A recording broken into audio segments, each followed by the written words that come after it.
ژینگە واتە ژیان ئەگەرچی دەوڵەتی عێراق لە 100 ساڵی ڕابردوودا هەوڵی داوە بە بەردەوامی ژینگەی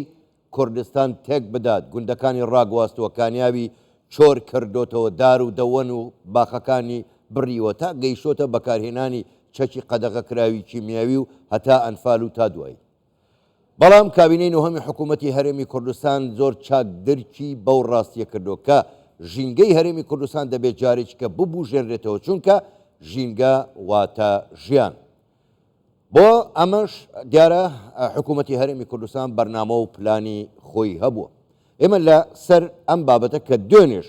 بە هەمان شێوە لەسەر ژینگە قسەمان کرد، بۆ ئەم شەویش میوانێکمان لەگەڵدایە، لەگەڵ ئەو قسەی و پرسی زیاتریش دەکەن. میوانەکەمان زۆر بەڕێز مامۆستا عەبدوڕەحمان سەدیق سەرۆکی دەستەی پاراستنی ژینگەی هەرێمی کوردستان، ڕاستەوخۆ لە ستۆدیۆ ژووری هەواڵ لە لامان میوانە. مامۆستا زۆر بەخێر بێت، چاومان ڕوو گەلێک سپاس بۆ بەشداریکردنیشتان لەگەڵمان. با هەر لەسەر ژینگە بۆ خۆت باش دەزانی مامۆستا، کابینەی نۆهەمی حکوومەتی هەرێمی کوردستان یەکێک لە ئەولەویاتی کارەکانی مەسەلەی پاراستنی ژینگە بووە. کەواتە گرنگی ئەمە لە چیایە؟ چۆن گرنگی بە ژێرخانی ئابووری داوە،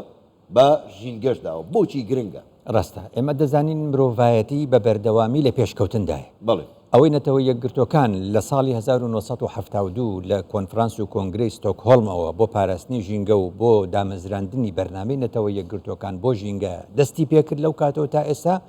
خاڵێک زۆر جەختی لەسەر دەکاتەوە، ئەویش ئەوەیە گرێدان و پێکەوە گرێدانی دووچەمکی پەرە پێدان یاخود بڵین گەشە پێدان و پاراستنی ژینگە. واتە مرۆڤ مافی خۆیەتی و دەبێ بەرەو پێش بڕوا و پێشکەوتنی هەبێ و گەشە پێدان و پەرەپێدانی بەردەوام بێ، بەو مەرجەی لەسەر حیسابی ژینگە نەبێ. بۆیە لە کارنامەی کابینەی نوێی حکوومەتی هەرێمی کوردستانیدا تایتڵەکە بەم شێوازەیە کە ژینگەی کوردستان گەورەترین سەرمایەی هەرێمە. گەورەترین سەرمایەی هەرێمە. ئەم گەورەترین سەرمایەیە وەکو چاودێری و وەکو کارکردن و وەکو هەماهەنگی و بە دوواداچوون دەستەی ژینگە دەیکا. بەڵام وەکو ئەرکەکە ئەنجومەنی باڵای پاراستن و چاکردنی ژینگە بە نوێنەرایەتی هەر یەک لە وەزارەتەکانی حکوومەتی هەرێمی کوردستان لەو ئەنجومەنیا کارەکەین بە ئامادەبوونی ڕێکخراوەکانی کۆمەڵگەی مەدەنیش. کەواتە وەختێک کە باز لە ژینگە دەکەین وەکو ئاماژەت پێدا شوێنێک بۆ ژیان یا وەنیە، لەم دەستەواژەیە بۆمان دەرەکەوێت کە ئێمە لە زۆر شتا ڕەنگە جیاواز بین لەگەڵ هەونێوانمانە، بەڵام تەنیا شتێک کە کۆمانەکاتەوە ژینگەیە. چونکە ئێمە جگە لەم گۆی زەویە، جگە لەم هەسارەیە شوێنێکی دیکەمان نییە. لەبەر ئەوەی پیسبوونی ژینگەش سنووری سیاسی نازانێ، بەشێک لەو پیسبوونەی کە هەرێمی کوردستان و عێراقیشی گرتوتەوە ئەتوانین بڵێن وڵاتانی دەور و بەر و جیهانیشە. چونکە ئێمە لە سەرتاسەری جیهانە وەختێکە کۆبوونەوە ئەکەن لەگەڵ نوێنەرانی وڵاتان و قونسوڵی وڵاتانی دیکەی هەرێم بۆمان دەرکەوتووە کە پیسبوونی ژینگە کێشەیەکی جیهانیە. هەر ئەوە کە ژینگە لە هەرێمی کوردستانە لەم چەند ساڵەیە بوو بە باسی ڕۆژ، ئەوە خۆی لە خۆیدا نیشانەی ئەوەیە کە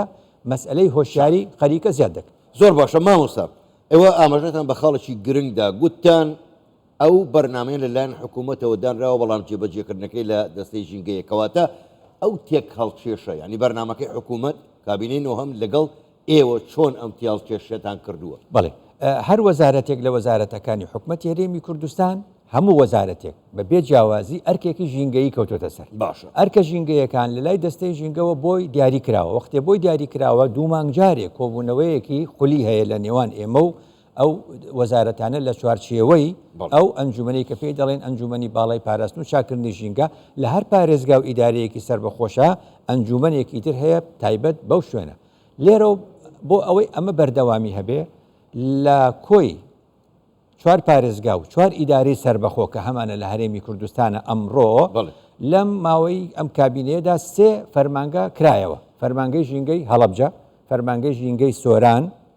فەرمانگەی ژینگەی زاخۆ. کەواتە ئێستا ئەتوانین بڵێن ئێمە لەگەڵ دەستپێکردنی کارەکان و دانانی بەڕێوەبەر بۆ زاخۆ بۆ سۆران و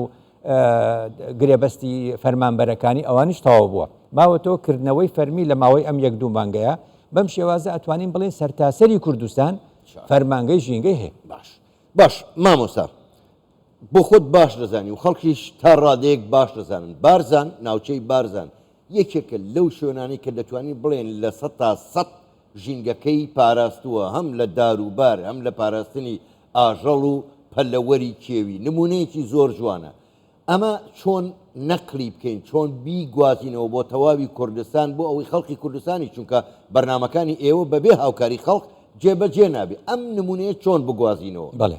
ئەتوانین بڵێن مەسئلەکە ڕب پەیوەستکەینەوە بە کەلتور باشە هەموو ناوچەیەک یا هەموو شوێنێک هەموو نەتەوەیەک خۆی بۆ خۆی کەلتورێکی هەیە ئێمە دان بەوەدا دەنین کە گەلی کوردستان لە دێر زەمانەوە بە شێوازێکی سەرەکی گەلێکی ژینگە دۆستە بە شێوازە گشتێکی لە نێو کوردستانیشدا ناوچە بۆ ناوچە جیاوازیەکی هەیە ئەویش هەر ڕاستە لە هەمان کاتدا بۆیە کە نمونەی بارزان دەهێنرێتەوە بتەوێ بیگوازیتەوە گواستنەوەکەی بە شێوازە میکانیکەکەی ناکرێت بەڵکو بە شێوازی گواستنەوەی کەلتورەکەی کەلتورەکە چییە کەلتورەکە پەیوەستکردنی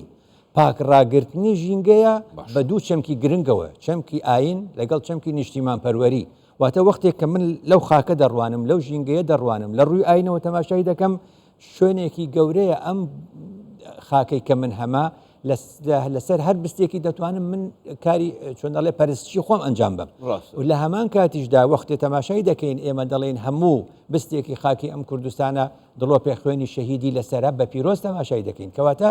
پەیوەستکردنی ژینگە پارێزی وەکو تێگەشتێکی ئاینی وەکو ئەو هەموو فەرمودانە وەکو هەموو ئەو ئاەتانەی قورئانی پیرۆز وەکو ئاینەکانی دیکەی هەرێمی کوردستان کە ئێمە ئێستاکە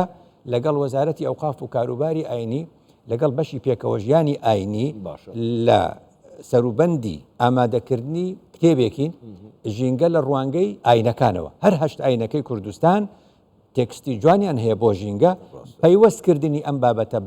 ڕەهەندە ئاینەکەی و پەیوەستکردنی بە پەروەردە نیشتیمانێکەوە ئەبێتە هۆکاری گواستنەوەی ئەو ئەزمونە زۆر باشە مامۆستا ئێمە وەکو لە راپۆرتەکەشتا باس کرابوو بەداخەوە هەندێک کەس ناڵێن هەمووی ئەوانەی دەچن بۆ گەشت و گوزار بۆ سەر بەنداوەکان بۆ شوێنێ گەشت و گوزارەکان دەچن پیسی دەکەن کاتی ئەوە نەهاتوە بێژگە لە هۆشیاریەکە ینی هەوڵ بدرێ پۆلیسی ژینگە هەبی وەکو لە زۆرێک وڵاتان من بەش بە حاڵی خۆم بینیومە لە هۆڵندا لە بریتانیا کاتی ئەوە نەهاتوە ئێمەش پۆلیسی ژینگەمان هەبێت لەو شوێنانەی کە خەڵک دەچن بۆ گەشتیاری بۆی نەهێڵن ئەو شوێنانە پیس بکەن ڕاستە هەمیشە دەڵێن هۆشیاری و یاسا پێکەوە زۆر گرنگن ئەوەی کە ئەزمموی وڵاتانیشی هەبێ وەکو بەڕێزت کە وڵاتانی دەرێت بوویتە و دیوتە و لێی بوویتە دەزانی ئەمە هەردووکی بە شانبەشانی یەک هۆشیاری و یاسا پێکەوە کار دەکەن ئێمە دڵخۆشین بەوەی کە لە ئاستی هەرێمی کوردستانە و لە سەرتاسەری هەرێمی کوردستانە هۆشیاری بە شێوازی گشتی یا بڵێن هۆشیاری ژینگەی بەرەو پێشچووە چونکە ئێمە لەگەڵ ڕێکخراوەکانە دەژین یعنی ئەوە بەس بێت کە سەرەتای ڕاپەڕین یەک ڕێکخراومان هەبووە ژینگە پارێز ئێستا لەم ساتە وەختە 221 ڕێکخراومان هەیە کارکردنی ئەمانە کەناڵەکانی ڕاگەیاندن کە باسی ژینگە دەکەن کەواتە مەسەلەی هۆشیارێکە بە شێوازێک لە شێوازەکان چۆتە پێش بەڵام وەکو فەرمووت یاساش گرنگە لەم بوارەدا هەر لەبەر ئەوەی حکومەت هەرێمی کوردستان لە نێوان ژینگە و گەشتاری وەکو گوتمان ژینگە سەرپەرشتی کارە ژینگەیە کە دەکا وەزارەتەکانی تر جێبەجێ دەکەن دەستەی گەشت و گوزار سەر بە وەزارەتی شارەوانی دەستەی گەشت و گوزاری هەرێم لەلایەن حکومەتی هەرێمەوە ئێستا بڕیاری بۆ دەرچووە پۆلیسی گەشتیاری بۆ دامەزرێنن پۆلیسی